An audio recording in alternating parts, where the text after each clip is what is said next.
Assalamualaikum warahmatullahi wabarakatuh. Gimana kabarnya anak-anak? Semoga kita semua dalam keadaan sehat. Kembali dengan Ibu Juvita Ratnasari, Ibu akan mengajar mapel IPA untuk siswa kelas 9. Bab pertama IPA yakni mengenai sistem reproduksi. Tolong didengarkan baik-baik ya anak-anak.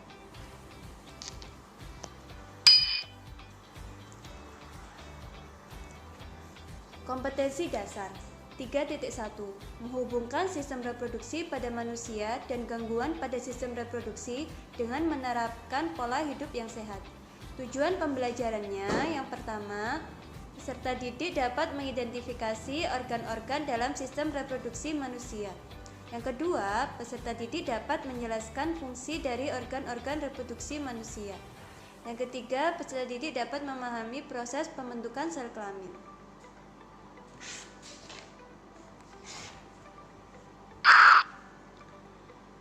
Manusia memiliki dua jenis ya anak-anak, yakni laki-laki dan perempuan. Alat reproduksi laki-laki berbeda dengan alat reproduksi perempuan. Kenapa makhluk hidup bereproduksi? Karena untuk mempertahankan kelestarian hidup jenisnya agar tidak punah. Melalui cara bereproduksi akan dihasilkan individu baru.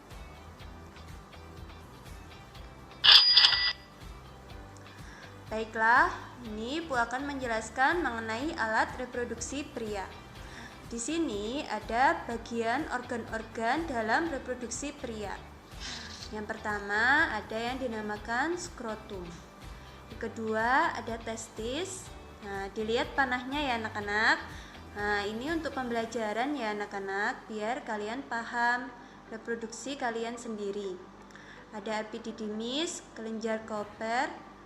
Naik ke atas ada kelenjar prostat, naik ke atas lagi ada vesicula seminalis, ada juga yang dinamakan kandung kemih, vas deferens, ke bawah ada yang dinamakan penis, di bawahnya penis ada yang dinamakan saluran uretra. Berikut adalah fungsi dari organ reproduksi. Yang pertama yakni testis. Testis berfungsi untuk memproduksi sel sperma dan hormon testosteron. Testis pada anak laki-laki di sini ada dua ya anak-anak. Ingat-ingat, testis kalian ada dua. Itu harus dijaga baik-baik karena fungsinya sangat vital untuk memproduksi sel sperma dan hormon testosteron. Organ yang kedua yakni epididymis. Berfungsi sebagai tempat pematangan sel-sel sperma. Sehingga dari testis sel sperma kan diproduksi.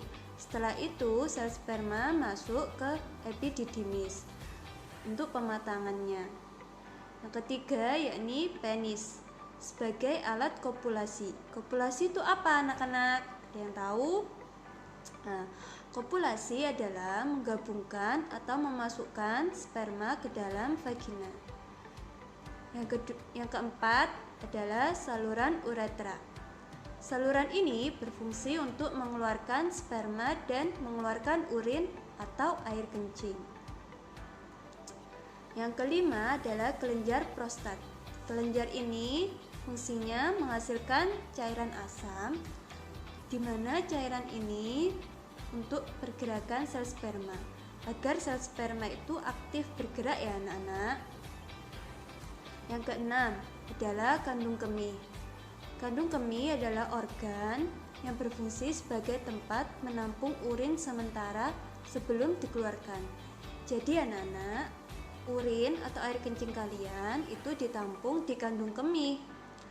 Saat urin kita udah 100%, udah penuh, maka kandung kemih itu akan memberikan rangsangan kepada saluran uretra agar air kencingnya dikeluarkan. Seperti itu. Tetapi jika kandung kemihnya belum penuh, belum 100%, maka kalian tidak akan kebelet untuk pipis. Yang ketujuh adalah vas deferens. Vas deferens adalah penghubung organ epididymis dengan saluran uretra untuk menuju ke penis. Yang kedelapan adalah kelenjar Cowper. Kelenjar ini berfungsi untuk menghasilkan lendir dan cairan pelicin anak-anak. Yang keenam, vesicula seminalis menghasilkan cairan lendir yang mengandung fruktosa, asam ascorbat, dan asam amino, di mana cairan ini sebagai makanan dan pelindung sperma. Skrotum. Skrotum berfungsi untuk melindungi testis.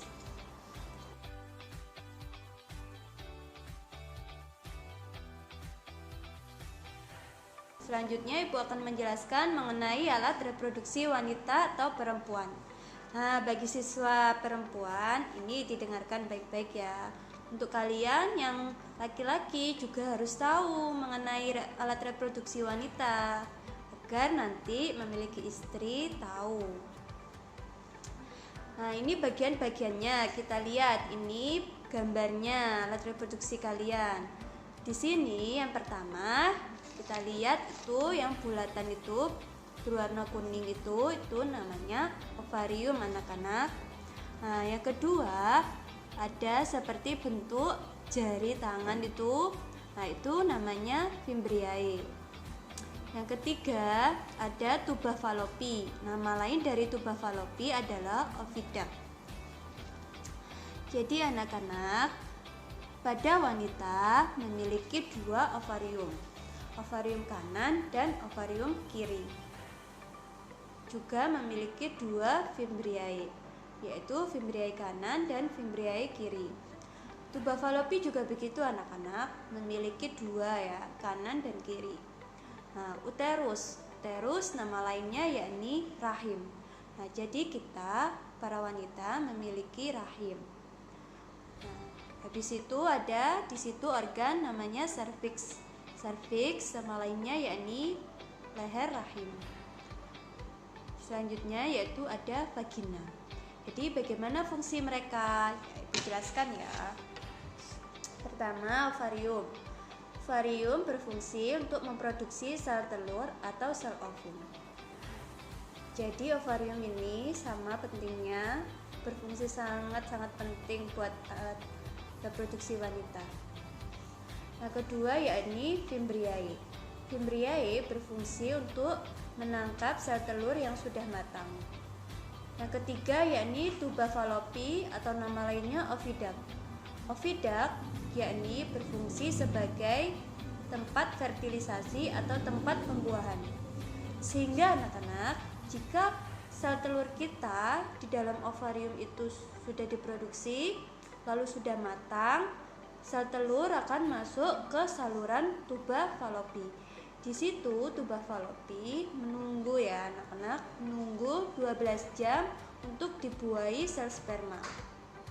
Nah, selanjutnya yakni uterus. Uterus berfungsi sebagai perkembangan zigot atau janin.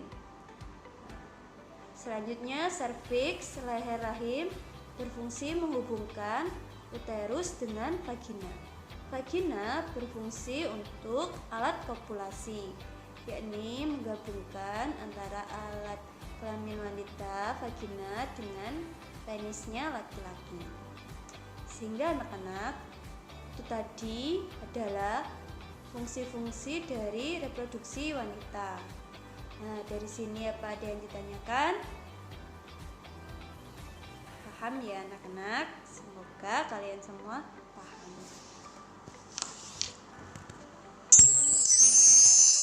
Nah, ini yang tadi sudah Ibu jelaskan mengenai fungsi ovarium, oviduct, fimbriae, rahim, serviks, vagina. Bisa kalian baca juga ya anak-anak.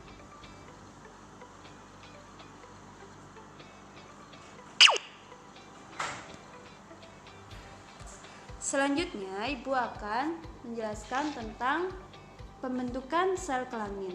Jadi pembentukan sel kelamin manusia dibagi menjadi dua proses anak-anak. Ada sel kelamin pria laki-laki dan sel kelamin wanita atau perempuan.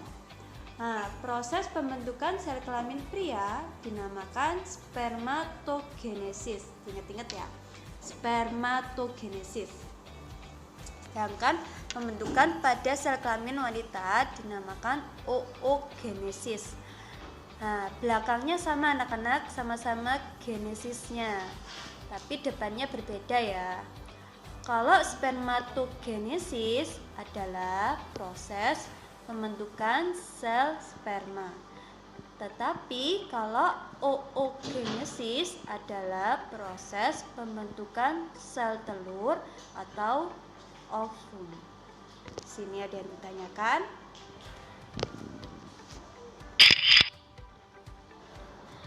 Baiklah anak-anak, selanjutnya Ibu akan menjelaskan bagaimana sih proses pembentukan sel sperma itu. Nah, ini ada banyak bagan-bagan dan gambarnya ya anak-anak. Tolong disimak ya. Jadi, awal mula pembentukan sel sperma itu dimulai dari spermatogonium. Di sini spermatogonium berbentuk 2N. Dilihat ya anak-anak, itu ada lingkaran kuning, dalamnya ada 2N. 2N itu dinamakan kromosom. Jadi 2N nama lainnya diploid. 2N membelah secara mitosis menjadi spermatosit primer. Menjadi 2N dan 2N. Diploid. Spermatosis tumbuh lagi, tumbuh membesar, membelah secara meiosis yang pertama. Pembelahan meiosis menghasilkan N dan N. Kalau N saja itu dinamakan haploid anak-anak, menjadi spermatosit sekunder. Setelah itu spermatosit sekunder akan membelah lagi anak-anak menjadi spermatid, menjadi 4 spermatid, yaitu N dan N, N dan N. Nah, spermatid ini anak-anak yang akan menjadi spermatozoa. Apa nama lain dari spermatozoa? Nama lainnya yakni sel sperma. Dilihat itu anak-anak, ada kepalanya, ada ekornya. Nah, itu adalah sel sperma. Nah, dari sini ada yang ditanyakan. Jadi, bisa Ibu simpulkan, proses spermatogenesis dimulai dari spermatogonium menjadi spermatosit primer, menjadi spermatosit sekunder, menjadi spermatid, lalu akhirnya menjadi spermatozoa atau sel sperma. Jadi satu kali pembentukan spermatogenesis menghasilkan 4 sperma.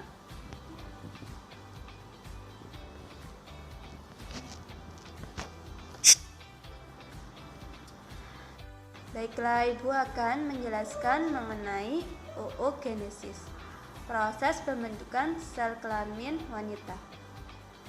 Sel induk telur dinamakan oogonium, membelah secara mitosis menjadi oosit primer, 2N dan 2N.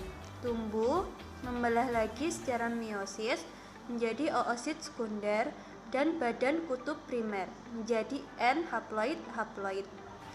Oosit sekunder membelah menjadi ootid ya anak-anak. Oosit sekunder juga membelah menjadi badan kutub sekunder. Lalu badan kutub sekunder ini meluruh anak-anak sehingga ootid bisa menghasilkan sel ovum. Jadi satu kali pembentukan oogenesis anak-anak itu hanya bisa menghasilkan 1 sel ovum. Berbeda ya dengan spermatogenesis sebelumnya. Jika spermatogenesis bisa menghasilkan 4 sel sperma, tetapi oogenesis hanya menghasilkan 1 sel ovum. Demikian pembelajaran yang dapat Ibu sampaikan.